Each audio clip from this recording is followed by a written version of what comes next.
तो वो क्यों नहीं निकल सकता। Education is a weapon.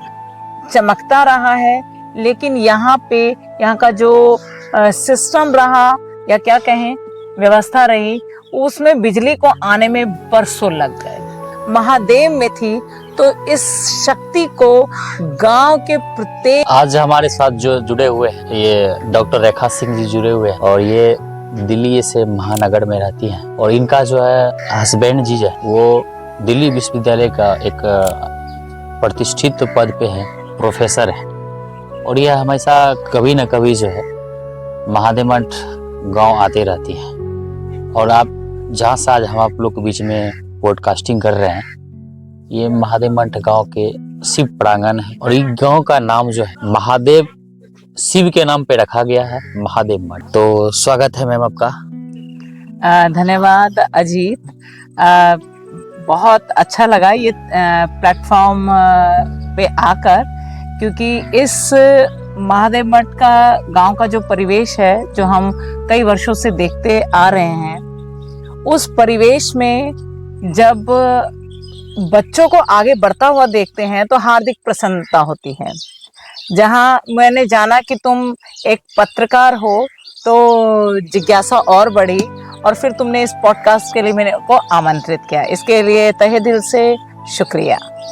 मेरा आपसे ये कहना हुआ मैम कि आप दिल्ली से, जो कि इंडिया कैपिटल है, आप वहाँ अपनी लाइफ को सरवाइव कर रहे हैं और एक अच्छे पद पे वहाँ पे हैं और उसके लाइफ प्रोसेस और ये गांव जब आए, जितने से आपने इस चीज़ को प्रोसेस को देखा और जाना, तो उसमें और इसमें आपको क्या अंतर लगा?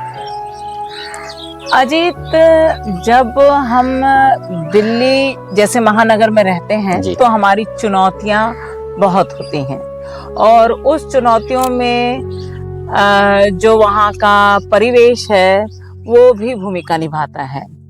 और अगर मैं गांव की तुलना करूं तो गांव में गतिशीलता है, लेकिन गतिशीलता में बेचैनी नहीं है।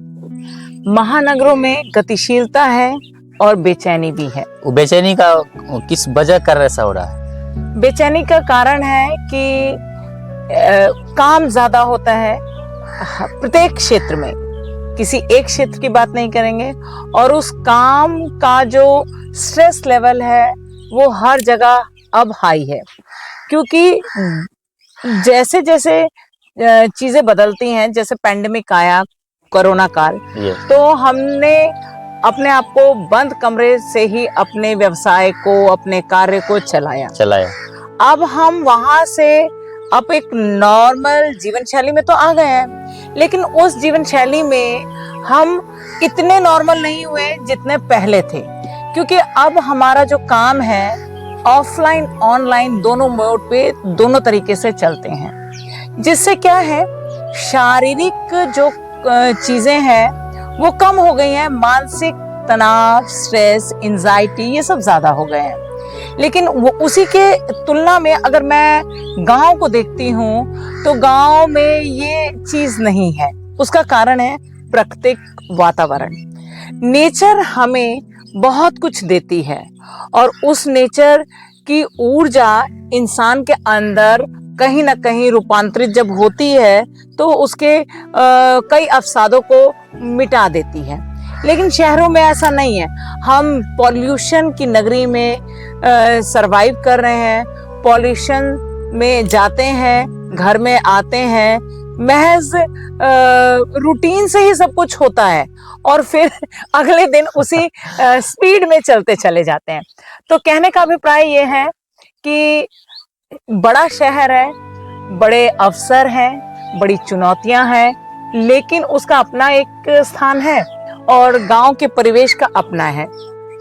महादेव मठ को जब से मैं जान रही हूँ, लगभग 20-22 साल से, तब से मैंने उसको भी बनते उभरते देखा है।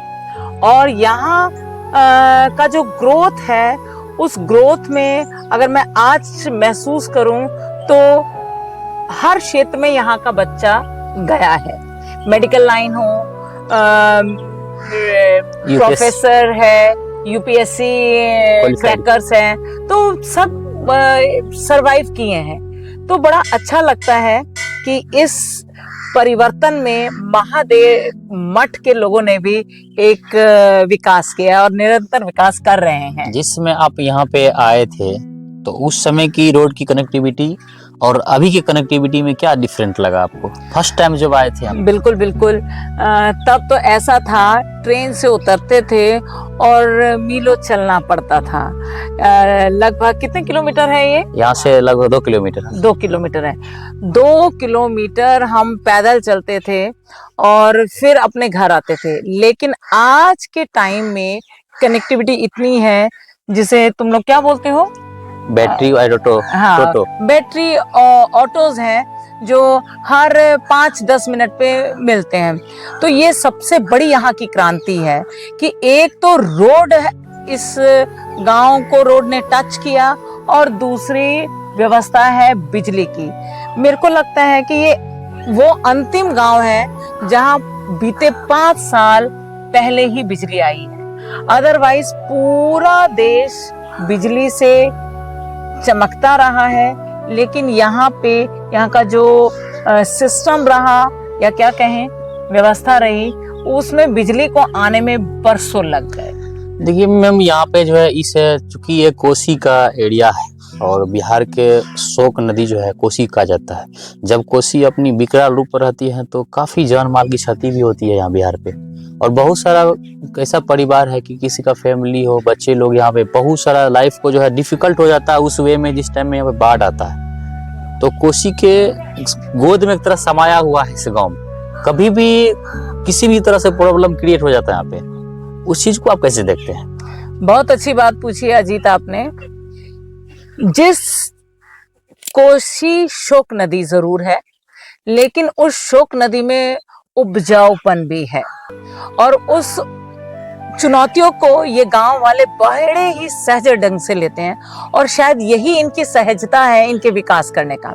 इन्होंने उस कोसी के विकराल को हमेशा चैलेंज की तरह लिया है, और उस चैलेंज को इन्होंने हथियार नहीं डाले हैं। सबसे बड़ी बात है, ये मुस्तैद खड़े हैं, यस आई एम रेडी।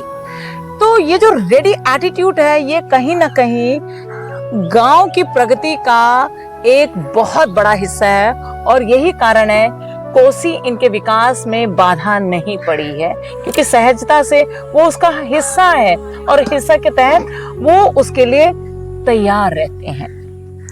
तो मैम, अभी के दौर में जो है युवा लोग के ऊपर भी चर्चा करना चाहेंगे, क्योंकि आप एक अच्छे प्रोफेसर हैं, तो आप बच्चे को जो पढ़ाती होंगे तो उसको मोटिवेट भी करती होंगी आप क्लास में। बिल्कुल बिल्कुल। देखो, इस गांव में अभाव है। तुम जो पत्रकारिता के क्षेत्र में पहुंचे हो, तुमने संघर्ष देखा है, और मेरे जो हस्बैंड है प्रोफेसर हैं, वो खुद इस परिवेश से निकल के एक महानगरीय विश्वविद्यालय में कार्यरत हैं।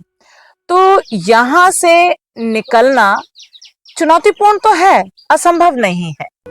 इसीलिए मैं चाहूंगी यहाँ का जो युवा वर्ग है वो यहाँ की ऊर्जा को ले। इस गांव का नाम क्या है? महादेव मठ। महादेव मठ। महादेव किसको कहा जाता है? शंकर जी। शंकर भगवान ध्यानी थे, और ध्यान में इतने लीन रहते थे कि उन्हें बंद आंखों से साफ सुथरी दुनिया दिखाई देती थी। तो जब ध्यान की शक्ति महादेव में थी, तो इस शक्ति को गांव के प्रत्येक बच्चे को अपने अंदर समाहित करना चाहिए। क्योंकि मैंने खुद महसूस किया, कल जब मैं मंदिर में ही ध्यान कर रही थी, तो मेरे मन में एक स्ट्राइक हुआ कि क्यों ना यहाँ के बच्चों में ध्यान के प्रति एक ज्योत को जलाया जाए। वो कारण इसलिए है क्योंकि जब यहाँ इतनी चुनौतियां हैं, जिसे वो सहजता से तो ले ही रहा है, लेकिन जब ध्यान से जुड़ जाएगा, कर्मठ तो है ही, तो उसका अपने लक्ष्य के प्रति जो फोकस है वो और बढ़ जाएगा। तो मैं चाहूंगी इस गांव का जो एक एक बच्चा है, युवा है, वो अपने लक्ष्य पर केंद्रित होकर चीजों को देखे, ध्यान को अपनाए, और तो वो क्यों नहीं निकल सकता?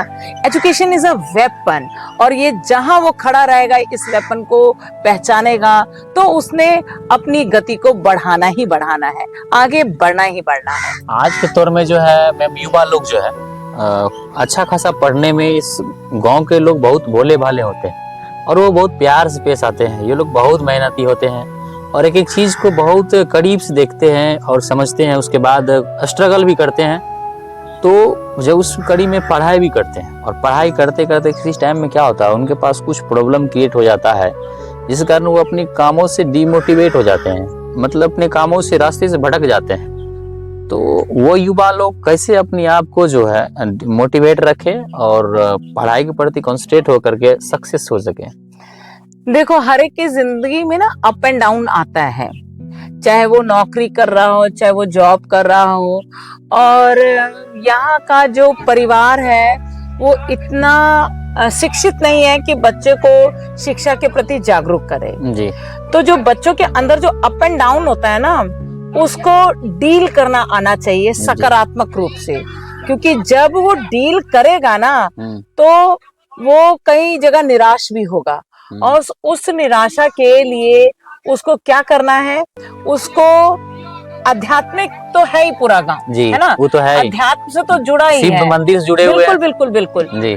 और उस अध्यात्म में अगर वो ध्यान से जुड़ जाता है ना तो उसका आत्मबल, मनोबल इतना बढ़ जाएगा कि वो जो डाउनफॉल की स्थिति है उसमें वो अपने आप को एकदम संतुलित कर लेगा। मैम अब इसके बाद आगे आपसे भी चर्चा करना चाहूंगा कि आज जो है बिहार सरकार हो चाहे भारत सरकार हो, महिला सशक्तिकरण के ऊपर जो है बहुत अधिक बल देते हैं। कहीं ना कहीं इसकी भी कुछ दिखता भी है, जो कि बहुत बड़े बड़े पद पर है। आज के दौर में महिला लोग जो है पद को सृजित करके अपना देश के भी सेवा दे रही हैं, समाज में भी सेवा दे रही हैं।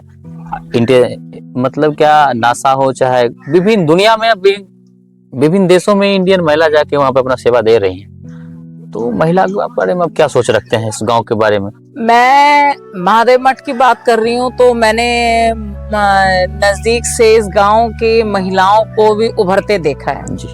यहाँ की एक बिटिया है, वो नेता है, तो वो समाज सेवा करती हैं। कई महिलाएं हैं जो मेडिकल लाइन में है, नर्स भी है, डॉक्टर भी है जी। यहाँ का एक बिटिया है जो विदेश में जाके पढ़ रही है। तो यहाँ नारी सशक्तिकरण का अच्छा उदाहरण देखने को मिलता है। हम 100% नहीं कहेंगे, क्योंकि गांव में सबकी स्थितियां वैसी नहीं होती हैं, लेकिन अगर आइडियल सिचुएशंस कहें तो यहाँ पे किसान से लेके विदेश तक के सफर में महिलाएं आगे हैं। तो यहाँ सशक्तिकरण दिखता है, महिला सशक्तिकरण दिखता है जी। तो वर्तमान में भी जो है ये बिहार सरकार के द्वारा जो बिहार में जिस ढंग से काम किया जाता है, इसके बारे में क्या सोचेंगे? बिहार, देखिए, कोई भी सरकार योजना तो बहुत बनाती है और योजना बनाना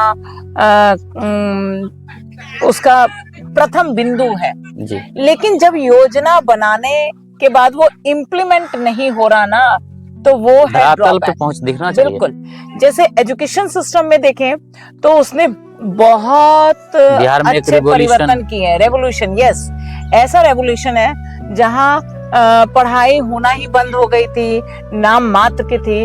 अब एक टीचर 8 घंटा देता है। बीपीएससी के माध्यम से बहाली जो हुआ है, बिल्कुल बिल्कुल, उसने एक एजुकेट क्राउड को इस प्रोफेशन में लाया है।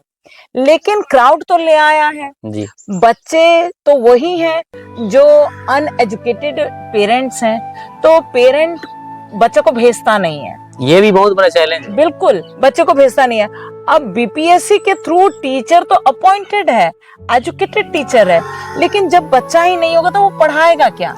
तो ये योजना में टीचर को, तुमने टीचर पार्ट पे तो बहुत अच्छा काम किया, पेरेंट और स्टूडेंट का पार्ट पे थोड़ा सा काम करना है। कॉम्बिनेशन की काम होनी चाहिए। बिल्कुल बिल्कुल, उस पे काम तो होना ही चाहिए, क्योंकि आपको पेरेंट को जागरूक करना पड़ेगा, आपको स्टूडेंट को जागरूक करना पड़ेगा, क्योंकि महज वो थोड़ी सी आय के लिए कि वो बकरी का चारा लेने जा रहा है, तो वो मील टाइम को मील खाकर घर चला जाता है, तो उसको बताना पड़ेगा, समझाना पड़ेगा कि पढ़ाई का अस्तित्व क्या है और पढ़ाई से होता क्या है।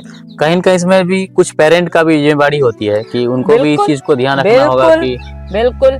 एक कहा ही जाता है, एक अगर महिला घर में पढ़ी होती है तो पूरा परिवार पढ़ता है, एक पुरुष पढ़ा होता है तो परिवार नहीं पढ़ता है। तो महिला की और परिवार की एजुकेशन के पॉइंट ऑफ व्यू से अगर अवेयरनेस नहीं होगी तो कहीं ना कहीं बिहार सरकार कुछ भी कर ले, धरातल जमीन पर वो शून्य ही रह जाएगा।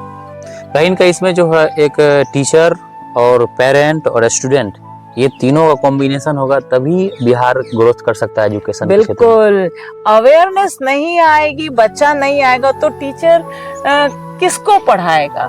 दीवार को तो नहीं ना पढ़ाएगा। जी। वो 8 घंटा है, उसको भी अपने अंदर जंग लगता महसूस होगा, क्योंकि जिसके लिए आया उसको तो पढ़ा ही नहीं रहा है, वो बैठा हुआ है, तो उसकी जो बुद्धि की धार है वो उस धार में तो जंग लगेगा ही ना।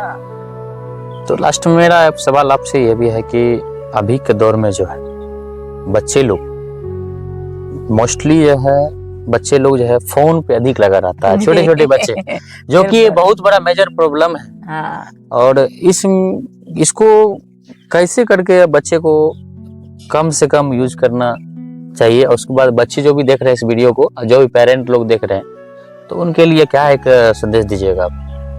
देखिए, ये कह देना, क्योंकि मैं भी एज अ टीचर जब जाती हूँ तो पेरेंट्स कहते हैं बच्चा मोबाइल देखता है, ठीक है।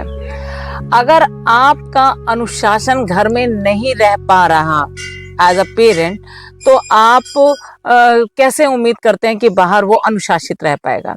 इसलिए मेरा आग्रह है आपसे, अभिभावकों से, जो देख रहे हैं दर्शकों से, कि कहीं ना कहीं इस चीज का बीड़ा आपको उठाना पड़ेगा। मोबाइल चुनौती है हमारे लिए, लेकिन मोबाइल हमारे लिए सहायक भी है। रूटीन में उसे दीजिए मोबाइल, नहीं तो वो पिछड़ जाएगा, लेकिन उसका वक्त आपको तय करने पड़ेगा, उसकी विषय वस्तु आपको तय करनी पड़ेगी। धन्यवाद।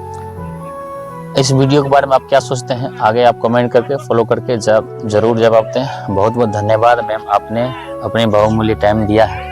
धन्यवाद। सदा आभारी रहेगा इस महादेव की शिव प्रांगण में, और इसी तरह से आप आते रहिए जरूर, और इस गांव का आप दर्शन करते रहिए अपने ध्यान के माध्यम से। जो है आज आपने हमको जो ध्यान सिखाया वो ऑन कैमरा में बोल रहा हूँ, जिस व्यक्ति को भी ध्यान करना है और वो कमेंट में जवाब जरूर दीजिएगा कि हमको करना है।